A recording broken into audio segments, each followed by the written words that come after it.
Saya ulangi, selamat pagi dan shalom. Suaranya Pak Happy paling keras ya. Bapak Ibu Saudara, kita akan merenungkan firman Tuhan dengan tema ini, Grace in Failure, atau anugerah di dalam kegagalan atau anugerah di tengah kegagalan. Izinkan saya memulainya dengan sebuah pertanyaan kepada Bapak Ibu. Pernahkah Bapak Ibu mendengar ungkapan ini, kegagalan adalah keberhasilan yang tertunda? Pernah mendengar ungkapan ini ya? Pernah? Dan mungkin saja kita sering mengucapkannya untuk teman kita yang sedang terpuruk, sedang gagal, sedang jatuh, untuk tujuan menyemangati supaya bangkit kembali dan meraih keberhasilan. Karena kegagalan itu bukan akhir dari segala-galanya, masih ada masa depan. Sehingga kita menyemangati dengan ungkapan ini. Dan mungkin kita juga menyemangati diri kita sendiri ketika kita sedang dalam kegagalan, gak apa-apalah. Gagal ini kan keberhasilan yang tertunda. Ayo kamu bangkit, ayo kamu semangat untuk meraih keberhasilan. Lalu kita ingat ada beberapa nama, misalnya Thomas Alva Edison. Siapa dia? Penemu lampu pijar, bulb. Ya, ribuan kali gagal, tapi akhirnya berhasil. Atau kita bisa menyebut Kolonel Sanders, penemu KFC. Yang berkali-kali menawarkan resepnya kepada restoran dan ditolak. Tapi akhirnya berdirilah KFC yang sekarang merambah ke berbagai negara dan kita menikmatinya. Jadi kita berkata, ayo jangan patah semangat. Ayo terus berjuang. Kamu bisa meraih keberhasilan. Kegagalan itu cuma keberhasilan yang tertunda. Nah, tetapi saya akan mengatakan sesuatu yang mungkin agak mengejutkan. Semoga tidak, karena kita sudah cukup lama menjadi orang Kristen. Alkitab, Bapak Ibu Saudara, tidak pernah mengajarkan kepada kita bahwa semua kegagalan itu bisa kita atasi atau kita perbaiki sendiri dengan cara kita, dengan kekuatan kita, dengan ide-ide cemerlang kita. Tidak semua kegagalan adalah keberhasilan yang tertunda yang bisa kita perbaiki. Nah, di dalam Alkitab, Bapak Ibu Saudara, kita sudah belajar 2 minggu yang lalu melalui kejatuhan Adam di Taman Eden. Lalu kita melihat pemberontakan Israel kemudian, sehingga khotbah minggu lalu bicara tentang anugerah di dalam pemberontakan itu. Kita melihat pola yang sama, pola yang konsisten. Bahwa dosa itu tidak bisa diperbaiki sedikit demi sedikit. Dosa itu tidak bisa dipermak. Coba ditangani dengan usaha kita, dipoles, ditambal sulam, tidak bisa. Dosa itu sudah sedemikian rupa mengakar di dalam diri kita. Ada kerusakan yang begitu besar, ada kegagalan yang begitu dalam, sehingga kita tidak bisa menyelesaikan kegagalan itu dengan usaha kita sendiri. Kita hanya membutuhkan anugerah. Maka hari ini kita akan belajar tentang anugerah di dalam kegagalan. Sebuah kegagalan yang tidak pernah bisa kita tangani dengan cara kita, dengan coba meningkatkan spiritualitas kita, dengan meningkatkan kerohanian kita, kesalehan kita. Tidak bisa. Karena pola yang sama bagi umat Israel akan berlaku terus dalam hidup kita. Kita konsisten untuk terus melanggar, terus jatuh dalam dosa. Kita terus melakukan satu pelanggaran dan kita akan selalu dan senantiasa gagal dengan upaya kita sendiri. Namun kita bersyukur karena kita menemukan satu bagian firman Tuhan yang memberikan kepada kita satu penghiburan.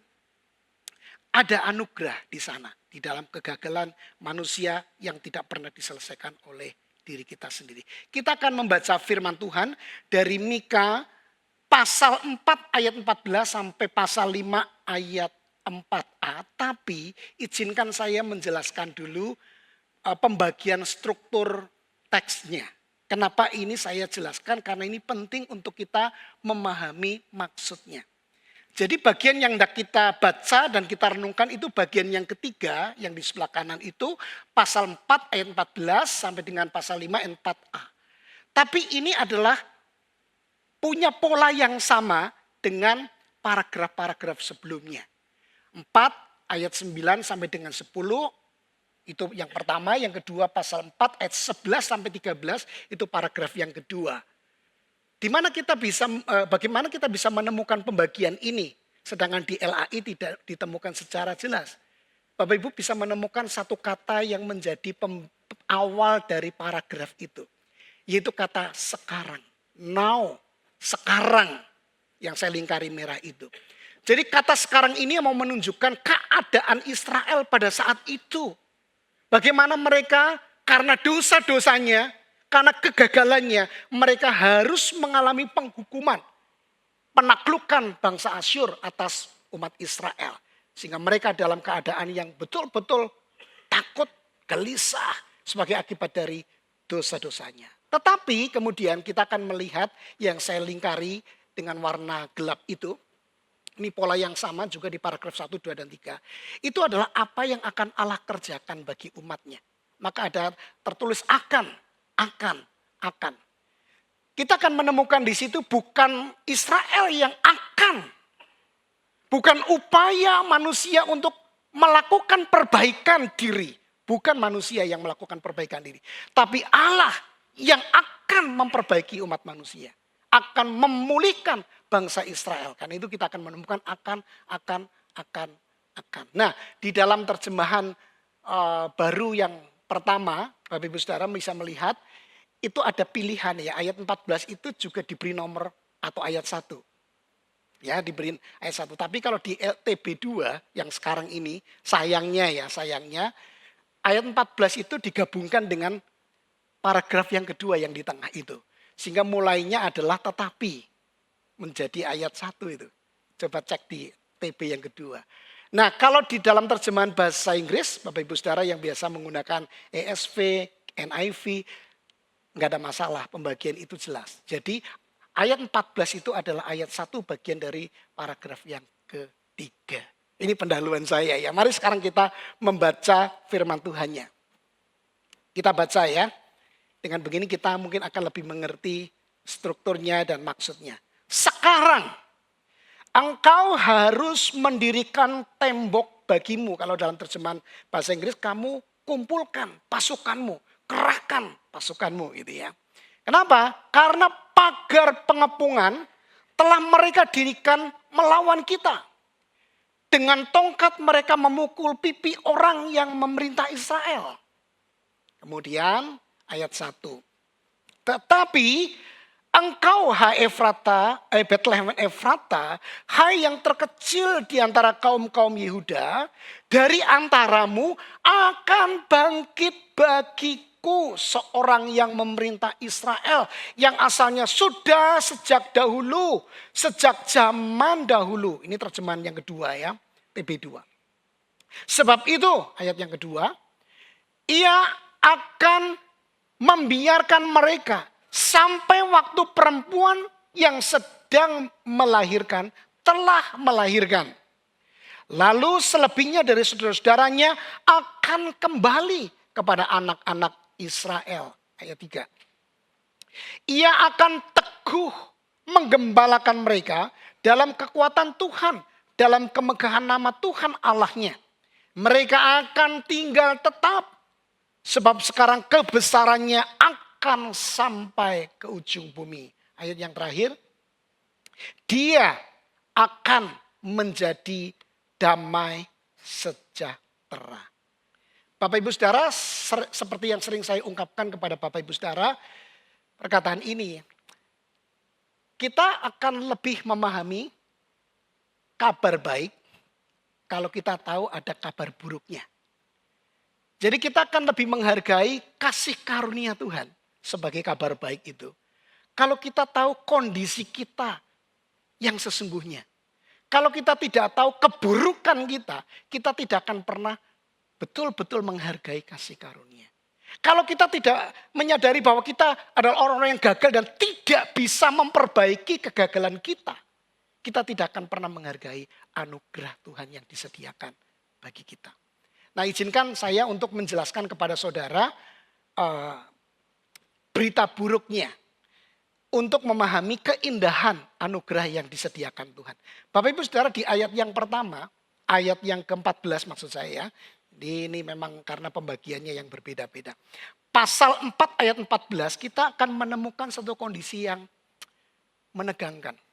Kira-kira begini Bapak Ibu Saudara, tahun 700-an, tepatnya 701 sebelum Masehi atau sebelum Kristus, pasukan Asyur yang kejam itu mengepung kota Yerusalem di bawah kepemimpinan Raja Sanherib. Nah kira-kira pasukannya jumlahnya berapa?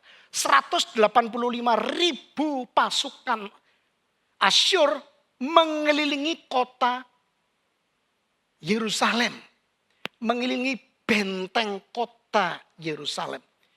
Dan Bapak Ibu Saudara, pasukan-pasukan itu sudah menghancurkan kira-kira 46 kota lainnya di luar Yerusalem.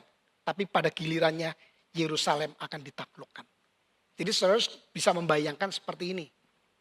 Hari ini kita akan berada di kota Semarang, ibu kotanya ya. Ada musuh yang mengelilingi kota Semarang ini dengan senjata yang lengkap. Kita akan diserbu dan kita akan ditaklukkan. Dan orang-orang yang menyerbu itu sudah mengalahkan Demak, sudah mengalahkan pinggiran kota Semarang itu ya. Taman Majapahit rumah saya tinggal itu sudah hancur.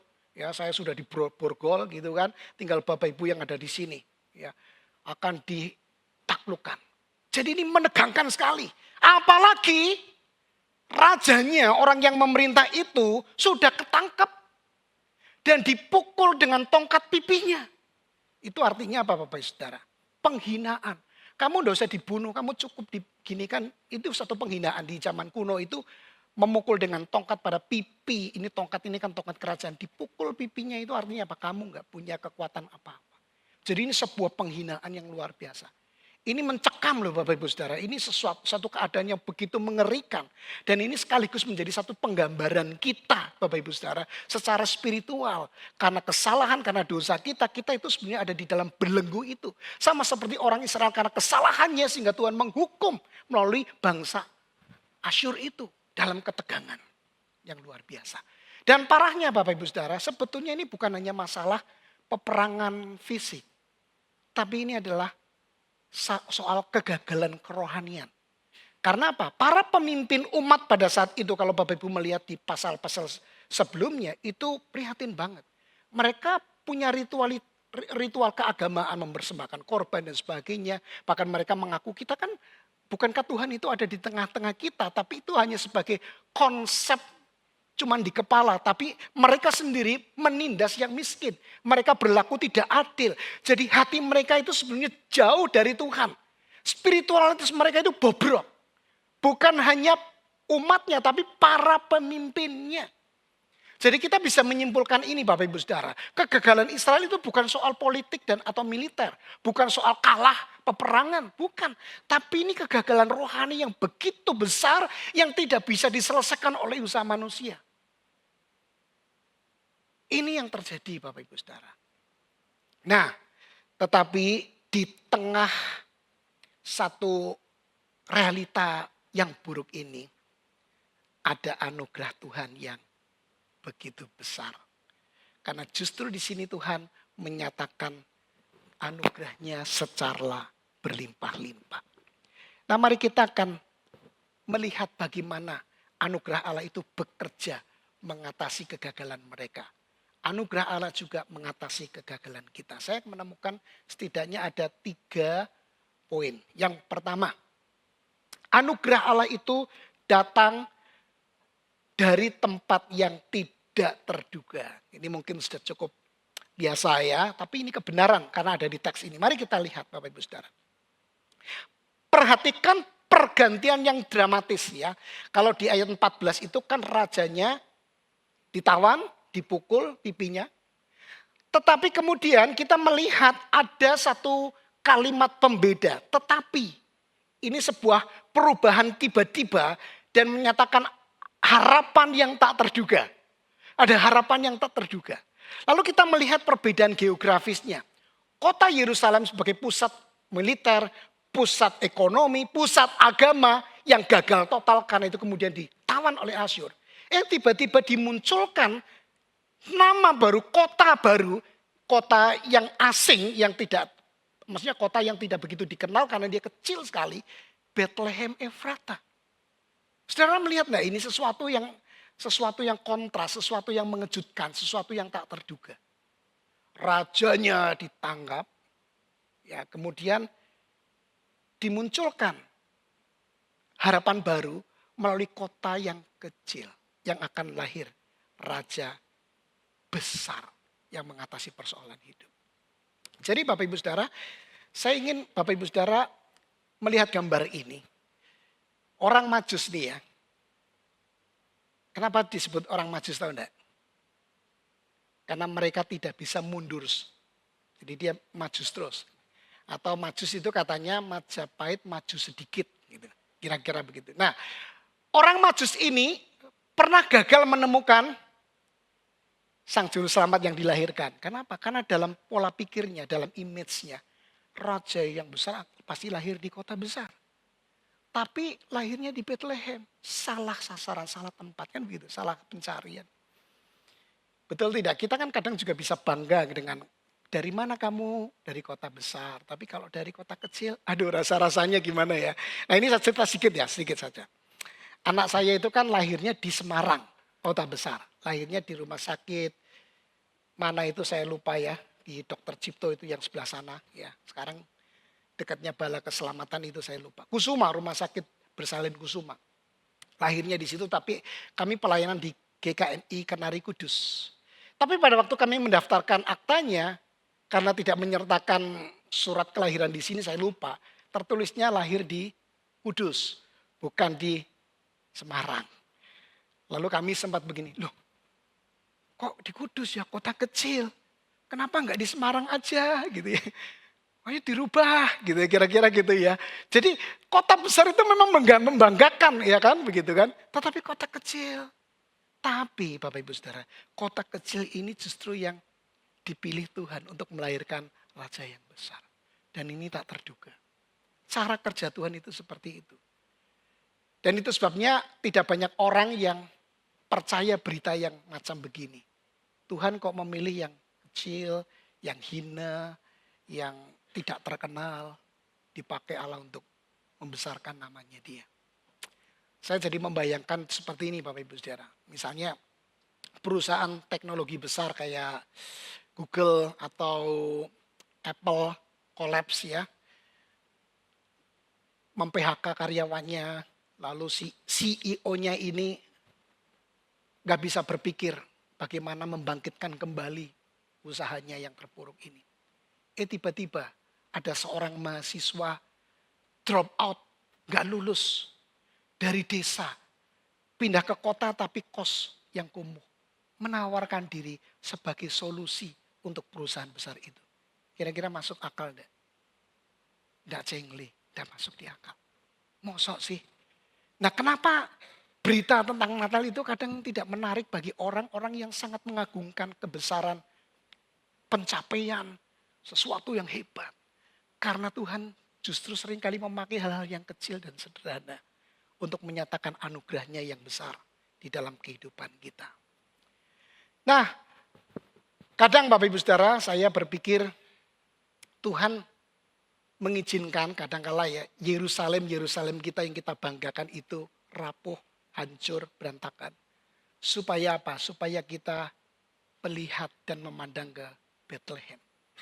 Kalau selama ini kita sangat mengandalkan diri, kekuatan diri, kekayaan kita, kepandaian kita. Tapi kok Tuhan izinkan kita dalam kondisi yang rapuh, terpuruk, bermasalah, gagal. Supaya kita tidak memandang Yerusalem. Sesuatu yang besar yang dibangga-banggakan. Tetapi supaya kita melihat kepada Bethlehem. Ada anugerah yang tak terduga. Muncul dari hal-hal yang bahkan dari kegagalan kita. Ini yang pertama, Bapak Ibu Saudara. Sekarang yang kedua. Ini juga mungkin bukan berita yang baru. Karena memang teksnya begitu ya. Tetapi kita mau lihat dengan cara yang lebih menarik dari ayat-ayat ini. Anugerah Allah itu ternyata dinyatakan melalui kelahiran sang anak. Kita sudah tahu siapa sang anak yang dimaksud karena ada di layar itu. Tetapi mari kita melihat penjelasannya. Begini Bapak Ibu Saudara. Kita lihat bagaimana Allah memberikan solusi atas kegagalan Israel.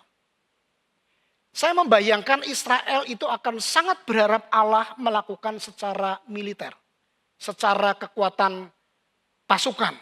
Kalau bisa pasukannya lebih besar, melawan musuh-musuhnya. Kalau bisa temboknya lebih kuat. Kalau bisa strategi militernya lebih dahsyat, lebih cerdik. Kalau bisa rajanya lebih berani lagi. Kalau bisa kebal terhadap senjata. Kalau bisa begitu ya. Jadi harapannya tentu akan sesuatu yang luar biasa. Tetapi solusi Tuhan untuk masalah yang mereka sedang hadapi adalah melalui kelahiran seorang anak. Yang nantinya akan menjadi seorang yang memerintah Israel. Perhatikan, Tuhan tidak memberi apa, tapi siapa. Tuhan tidak memberi strategi, tapi memberi pribadi. Tuhan tidak memberikan satu sistem untuk memperbaiki diri. Tapi dia memberi sang juru selamat. Kenapa? Karena Tuhan tahu persoalan terbesar Israel, umat Israel. Bukan kegagalan militer. Bukan kegagalan finansial. Bukan. Tapi kegagalan spiritual. Mereka tidak sadar bahwa mereka sungguh-sungguh terpuruk. Dia melawan Tuhan. Dan membutuhkan juru selamat. Tapi Tuhan tahu persis apa yang dibutuhkan. Dan dia memberikan seorang anak yang lahir di kota Bethlehem. Nah, menarik juga bahwa frasa yang permulaannya sudah sejak purbakala atau sejak dahulu kala dalam TB1. Kalau dalam TB2 itu bunyinya agak lain ya. Dia dikatakan begini, yang asalnya sudah sejak dahulu, sejak zaman dahulu. Nah, menarik begini Bapak Ibu Saudara, karena ada dua kata yang berulang. Sejak zaman dulu, sejak dahulu, lalu sejak zaman dahulu. Kalau yang TB pertama, sejak purbakala. Begitu ya. Kesimpulannya begini Bapak Ibu Saudara. Berbicara tentang sejak zaman dulu itu, yang pertama itu menunjuk kepada garis keturunan Daud. Karena Daud lahir di Bethlehem. Jadi anak yang lahir sebagai satu anugerah untuk menyelesaikan persoalan terbesar itu dari keturunan Daud. Itu iya dan amin. Jadi bukan secara kebetulan Allah memilih Bethlehem karena memang Daud juga lahir di sana. Tetapi sejak zaman dahulu kala ini bukan sekedar pada Daud sang raja yang besar. Tapi ini menunjuk kepada kekekalan. Yang asalnya itu dari kekekalan. Jadi bukan hanya garis keturunan Daud dalam kemanusiaan Yesus. Tetapi Yesus juga sudah ada bahkan sebelum segala sesuatu ada. Jadi ini bicara tentang praeksistensi Yesus. Yang diberikan untuk menyelesaikan masalah yang paling besar yaitu dosa adalah sesosok pribadi yang dari manusia keturunan Daud. Tapi dia asalnya dari sana, dari sorga, dalam kekekalan. Hanya itu yang bisa menyelesaikan masalah yang paling besar.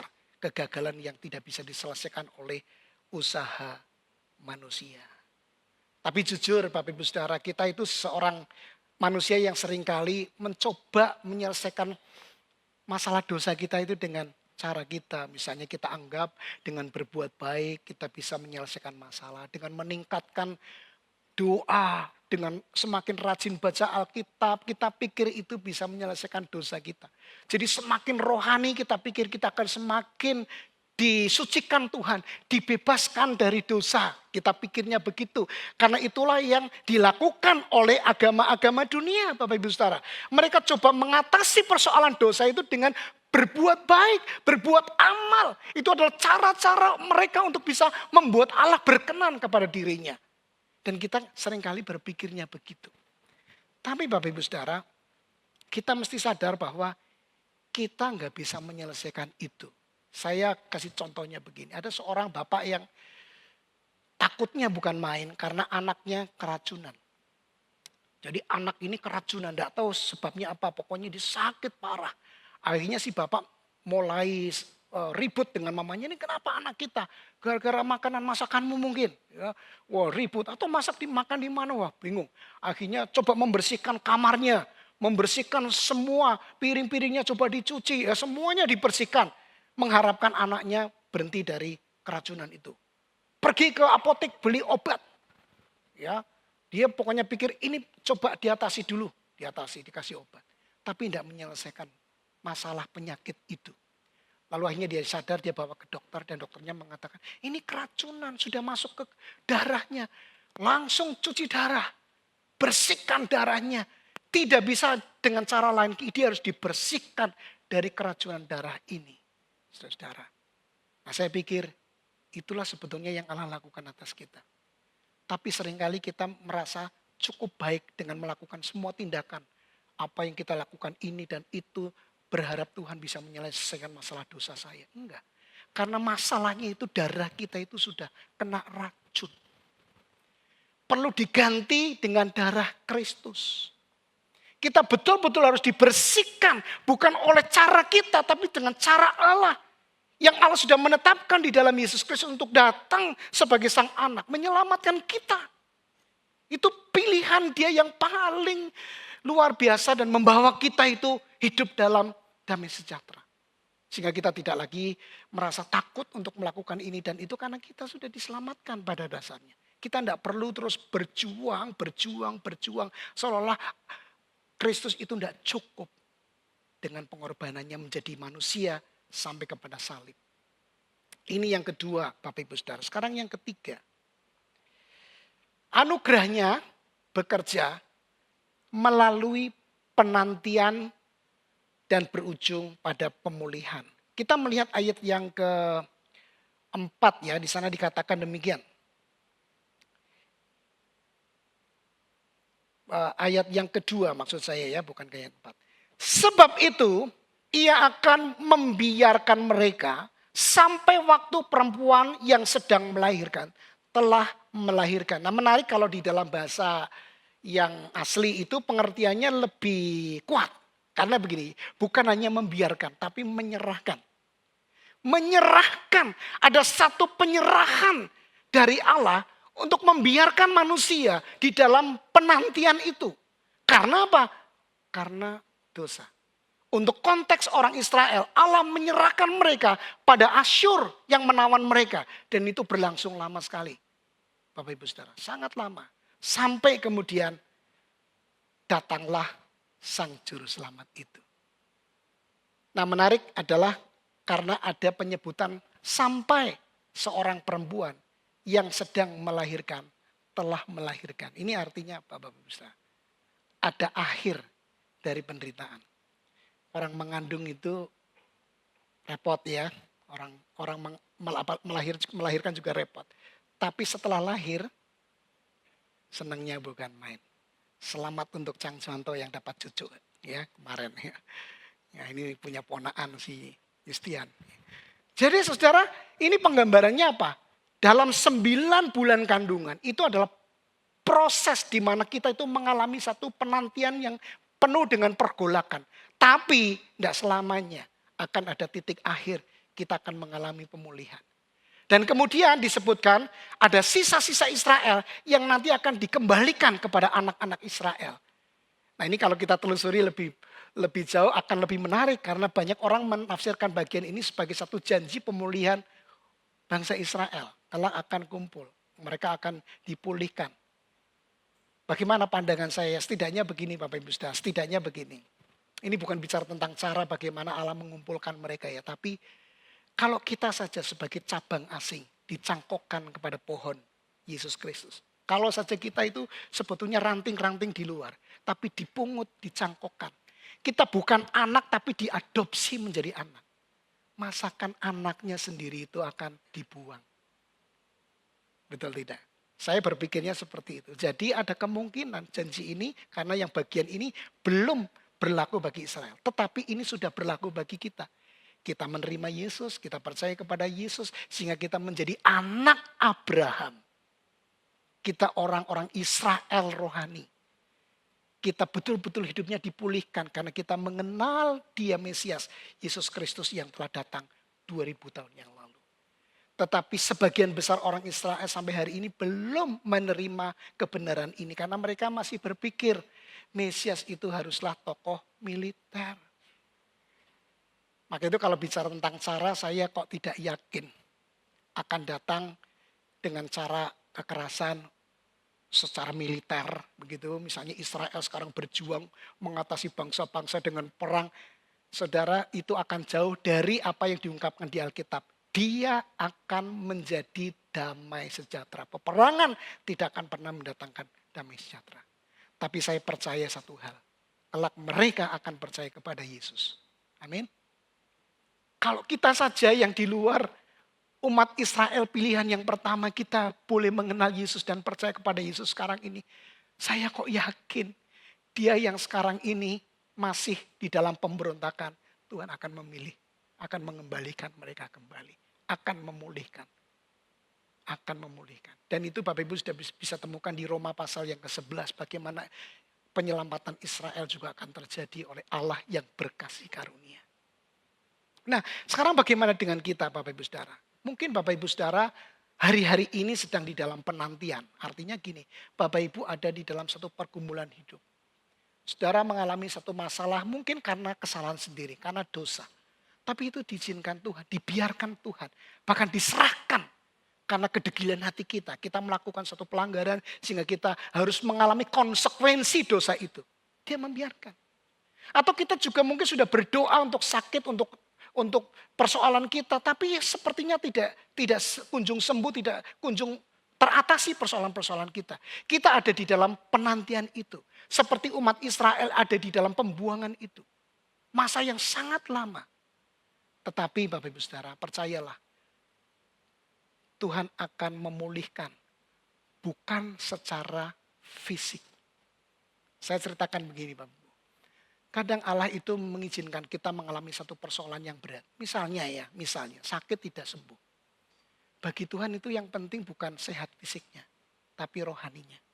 Sehingga kadang Tuhan mengizinkan kita ada di dalam penantian yang berat itu. Supaya kita justru mengalami Tuhan yang hidup. Nah Israel itu sekarang ini lagi dalam pergolakan seperti itu atau zaman dulu juga mengalami pergolakan karena Asyur supaya kebutuhan akan sang juru selamat itu semakin besar. Kalau kita baik-baik saja, kalau kita merasa diri oke, kita nggak akan butuh Tuhan. Serius. Tapi kalau kita diizinkan Tuhan mengalami satu masa pergumulan yang berat dalam proses penantian, anugerah itu justru kita akan alami, kita mencari Tuhan, kita mengalami Tuhan. Bukan saat kita mengalami baik-baik saja, tapi ketika kita ada di dalam pergumulan yang sangat berat. Dan pemulihan yang Tuhan kerjakan bukan pemulihan fisik, tapi rohani. Kita berjumpa dengan Tuhan, karakter kita dibentuk oleh Tuhan dari persoalan-persoalan itu. Sehingga kita menjadi pribadi-pribadi yang akan mencerminkan kemuliaan Tuhan.